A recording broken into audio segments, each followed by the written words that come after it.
Halo, assalamualaikum teman-teman yang ada di rumah.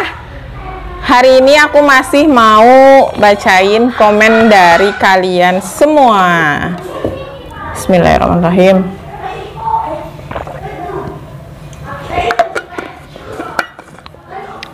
Kali ini aku mau bacain.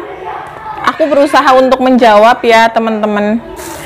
Menjawab pertanyaan dari Bidan Sumiati. Halo Bu Bidan Sumiati, apa kabar? Salam kenal ya. Semoga suatu hari kita bisa silaturahmi. Terima kasih udah ngajuin pertanyaan ke aku. Pertanyaannya adalah, Assalamualaikum. Assalamualaikum Bu Bidan. Salam kenal juga Bidan Sumiati. Saya mau bertanya, saya kan tidak bekerja dari tahun 2018 sampai saat ini. Seandainya mau buka BPM itu bisa tidak ya Bu? Wassalamualaikum. Dari tahun 2018 ya, sekarang kan 2020. Kalau menurut aku, kan tanyanya ke aku ya guys. Kalau menurut aku itu bisa loh. Karena aku juga kayak gitu dulu pernah. Jadi aku itu dari mulai hamil sampai menyusui, sampai aku selesai menyapih, itu kan kurang lebih sekitar 2 tahun ya. Hamil 9 bulan, terus menyusui berarti 2 tahun lebih, hampir 3 tahun ya aku off sama sekali. Jadi dulu tuh begitu hamil udah berapa bulan gitu, aku udah langsung resign gitu, disuruh resign sama suami. Terus aku pernah kerja cuman sebulan terus resign lagi, kayak gitulah pokoknya. Ya intinya dihitung off lah ya, dari mulai hamil sampai aku menyusui selesai 2 tahun. Terus baru setelah aku selesai menyapih itu, aku baru tuh fokus untuk buka PPM gitu. Dan alhamdulillah bisa sih Kak Sumi.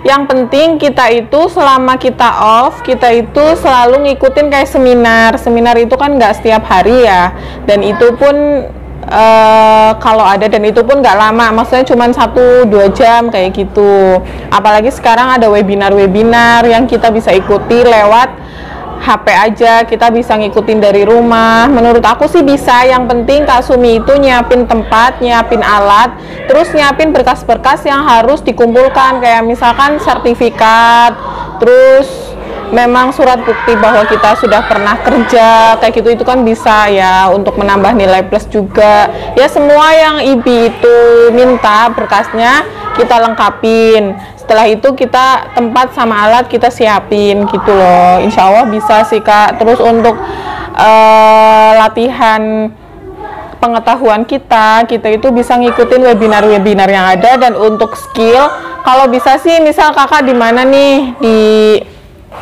di tempat kakak sekarang tinggal itu kakak kenalan sama bidan setempat. Jadi kalau misalkan memang ada partus gitu, jadi bisa manggil kakak. Partus itu kan mungkin nggak setiap hari ya, terus kakak harus izin dulu ding sama suami, maksudnya boleh nggak kalau misalkan ada partus kakak bantuin untuk melatih ini loh skill kita. Karena kalau misalkan skill nggak dilatih itu kan nanti kalau misalkan kita buka praktek sendiri, terus kita berdiri sendiri, otomatis kan kita kaku ya Kak. Kalau misalkan kita udah lama nggak megang pasien.